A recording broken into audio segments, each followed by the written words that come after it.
Cette photo, beaucoup l'ont vue passer sans jamais savoir ce qu'elle cachait vraiment. Deux femmes, presque identiques, debout aux côtés d'un même homme. Même visage, même sourire figé pour l'objectif. Ce ne sont pas des rivales, ce sont deux sœurs. Et l'homme entre elles, c'est le président du Zaïre. Toutes les deux sont ses épouses. Ça, c'est confirmé, recoupé, documenté. Et ce n'est que le début, parce que, à des kilomètres de là, à la même époque, un autre homme dirige le même pays sans qu'on sache presque rien de sa vie amoureuse. Pas une photo volée, pas une rumeur de maîtresse, rien. Comme si aimer quelqu'un, pour lui, était le seul secret d'État qu'il ait jamais réussi à garder. Et aujourd'hui encore, à Kinshasa, une épouse de président aurait fait arrêter un homme. Pas un mari jaloux, une première dame, un conseiller à la sécurité de l'État, une décision présidentielle, 4 présidents, 4 façons d'aimer ou de cacher qu'on aime. Et si je vous disais que dans ce pays, la vie amoureuse d'un chef d'État n'a jamais été une affaire privée, qu'elle a toujours été une extension du pouvoir lui-même. Restez jusqu'à la fin. Parce que la dernière histoire, celle qu'on vous raconte comme la plus moderne, et peut être celle qui ressemble le plus à toutes les autres.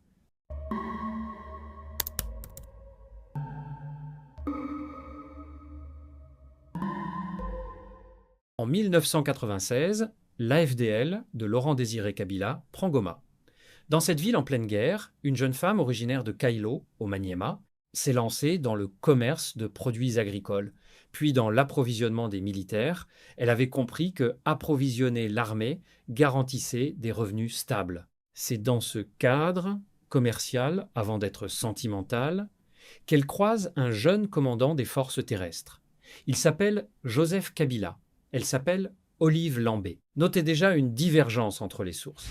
Certaines situent leur rencontre en 1997, une fois Mobutu renversé et Laurent-Désiré Kabila au pouvoir. D'autres la placent dès 1996, à Goma même. Aucune des deux versions ne s'appuie sur un témoignage direct ou un document d'époque. C'est une histoire documentée comme probable, pas comme confirmée au jour près. Leur fille, Sifa, naît en 2001, l'année même où Joseph Kabila devient président, après l'assassinat de son père. Et pendant 5 ans, ce mariage n'existe que dans les faits. Pas de cérémonie, pas d'officialisation. Puis, le 17 juin 2006, retenez cette date, le mariage religieux et civil a enfin lieu à Kinshasa, dans l'enceinte de la résidence présidentielle de la Gombe. Une cérémonie œcuménique, elle catholique, lui protestant, le cardinal Etsu célèbre l'union. Et avant la cérémonie, la maison civile du chef de l'État précise que Joseph Kabila a respecté l'intégralité du rituel Luba. Voici le détail que personne ne relève assez. Ce mariage a lieu 6 semaines seulement, avant les premières élections libres organisées en République démocratique du Congo depuis 1960. Coïncidence. 3 de ces 4 vice-présidents de transition sont présents ce jour-là. Le quatrième, Jean-Pierre Bemba, son rival politique direct dans cette même transition, s'excuse et reste absent. Même dans un mariage, la tension politique du pays s'invite. Un mariage présidentiel célébré à la veille d'un scrutin historique, en présence de la quasi-totalité du pouvoir en place, moins le principal adversaire. La concordance des dates est un fait établi. L'intention électorale derrière ce timing, elle, reste une lecture plausible, jamais confirmée par un acteur du dossier. Il faut le dire ainsi, probable, pas prouvé. Un fils, né en 2008, Laurent Désiré, portant le prénom du grand-père assassiné. Puis vient 2024, Joseph Kabila quitte le pays, où s'en éloignent, les versions divergent. Et c'est Olive Lambé qui prend la parole publiquement pour démentir les rumeurs d'exil. Une épouse qui devient, de fait, la porte-parole d'un pouvoir en creux, un rôle politique qui existe indépendamment de tout titre officiel.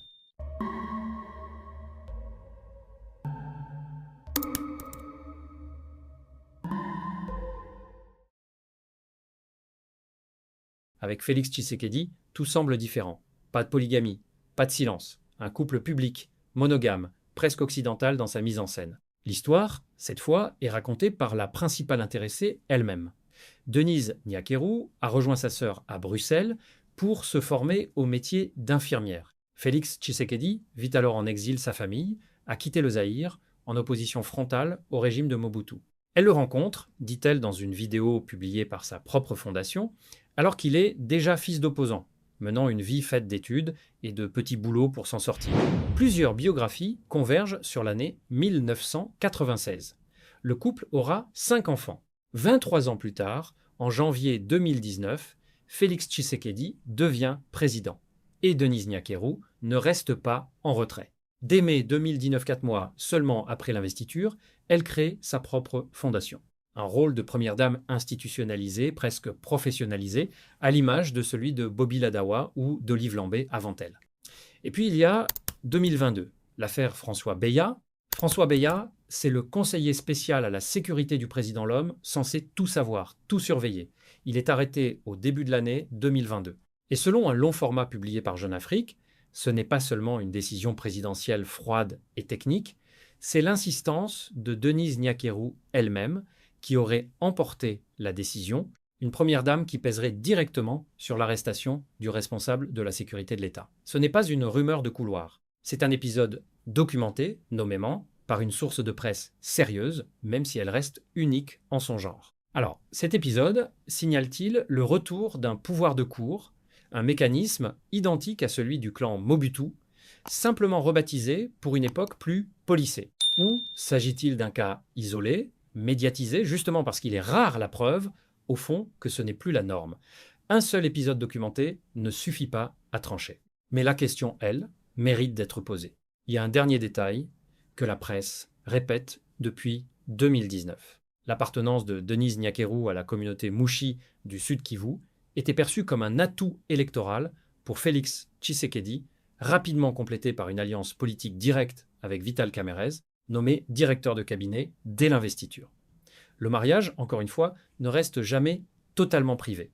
Et pendant que cette histoire circule, une autre version, fausse celle-là, circule aussi. Une photo de Denise Nyakérou, aux côtés de l'ex-ambassadeur américain Mike Hammer, a été détournée pour prétendre à un mariage secret entre eux.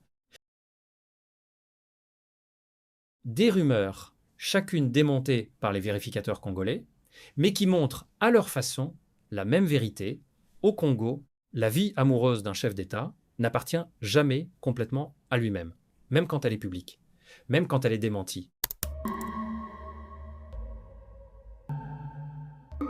Voici un fait qui, à lui seul, en dit plus qu'un article entier. L'Encyclopédie Universalis, une source académique de référence, note explicitement qu'on ne dispose presque d'aucune information sur la vie personnelle de Laurent-Désiré Kabila. Pas un aveu, un constat documenté, écrit noir sur blanc, comparez ça à Mobutu, dont chaque maîtresse était commentée, chaque mariage théâtralisé. Ici, rien. Et cette absence, ce n'est pas un oubli des historiens, c'est la donnée elle-même. Pourquoi? 3 pistes, aucune ne peut être écartée avec certitude.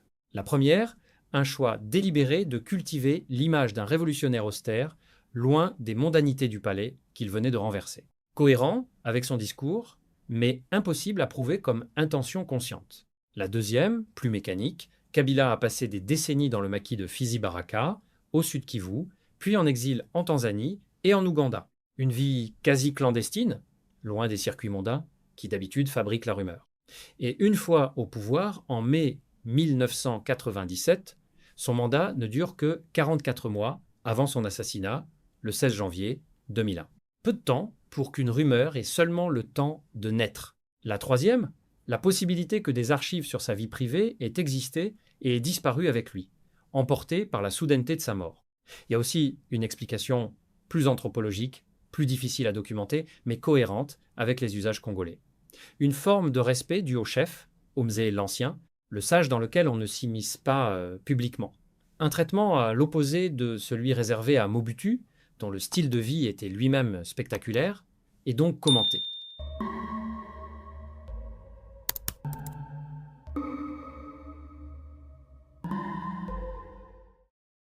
Pour comprendre Mobutu, il faut d'abord comprendre ce qu'il voulait, qu'on n'oublie jamais, qu'il n'était l'obligé de personne, ni d'un clan, ni d'un rival, ni même, et c'est là que ça devient intéressant, d'une seule femme. En 1955, il épouse Marie-Antoinette, selon la coutume. Un mariage ordinaire pour un jeune homme qui n'est encore rien. Mais quand il prend le pouvoir en 1965, ce mariage change de nature sans que rien ne soit officiellement dit. Une union privée devient, presque malgré elle, une affaire d'État. Pendant les années 1970, l'époque de la zaïrianisation, quand Mobutu nationalise les biens étrangers et redistribue le pays à son entourage, les maîtresses se multiplient. Ce n'est pas un détail people, c'est un système. Chaque liaison est une alliance. Chaque femme rapproche une famille, un clan, une région du cercle du pouvoir. Le 22 octobre 1977, Marie-Antoinette meurt. Et voilà le premier vrai retournement de cette histoire. La femme que Mobutu épouse ensuite, Bobby Ladawa, n'est pas une rencontre nouvelle. Leur liaison durait déjà depuis près de 7 ans. Le mariage n'a fait qu'officialiser ce que tout le palais savait déjà. Et il choisit son moment. Le 1er mai 1980, la veille de l'arrivée du pape Jean-Paul II à Kinshasa. Un mariage présidentiel calé sur une visite papale. Le pouvoir personnel qui s'invite dans le protocole d'État, mais voici la vraie révélation. Celle que la plupart des Congolais eux-mêmes ignorent dans le détail. Bobby Ladawa a une sœur jumelle. Elle s'appelle Antoinette Kossia. Et Mobutu l'épouse aussi. 2 sœurs jumelles, co-épouses du même président. Un cas documenté, unique en Afrique, à ce niveau. Il y a un deuxième détail que presque personne ne raconte. Avant de devenir la maîtresse, puis l'épouse de Mobutu, Kossia était mariée à Lito Moboti, l'oncle de Mobutu lui-même. Un chevauchement qui, dans n'importe quel autre régime, aurait explosé en scandale. Ici, il a été absorbé, sans rupture visible, comme si le clan tout entier n'était qu'une seule et même famille élargie autour d'un seul homme. Pourquoi ce système n'a-t-il jamais provoqué de scandale public? 2 explications se recoupent. Un contrôle total des médias qui empêchait toute couverture critique et une tolérance culturelle plus grande, dans certains milieux, envers la polygamie. Les 2 facteurs se renforcent probablement plus qu'ils ne s'excluent, mais aucune source ne permet de trancher définitivement. Ce que ça révèle, en tout cas, ne fait pas débat. Sous Mobutu, la polygamie n'est pas un simple choix personnel. C'est une grammaire du pouvoir, héritée de logiques claniques précoloniales, et réutilisée à l'échelle d'un État tout entier. Épouser plusieurs femmes de familles différentes, c'était additionner les alliances. Autant de mariages, autant de portes ouvertes dans le palais, et Mobutu, à sa mort le 7 septembre 1997, laisse derrière lui l'image la plus flamboyante et la plus documentée de cette privatisation du pouvoir congolais. Ce que ces 4 histoires révèlent vraiment. Reprenons ces 4 trajectoires, une dernière fois, côte à côte. Mobutu, une vie amoureuse maximale, théâtralisée, quasi-institutionnelle, polygamie affichée, cérémonie publique, alliances claniques multipliées à ciel ouvert. Laurent-Désiré Kabila, presque rien. Un vide documenté qui reflète un pouvoir de maquisard méfiant, construit en dehors des cercles mondains qui fabriquent habituellement la rumeur. Joseph Kabila, une image gérée, calculée, régularisée, au moment stratégiquement le plus utile. Félix Tshisekedi, une relation publique, institutionnalisée, mais où l'influence conjugale sur les décisions d'État n'a pas disparu. Elle a simplement changé de forme, de la rumeur de palais au reportage sourcé.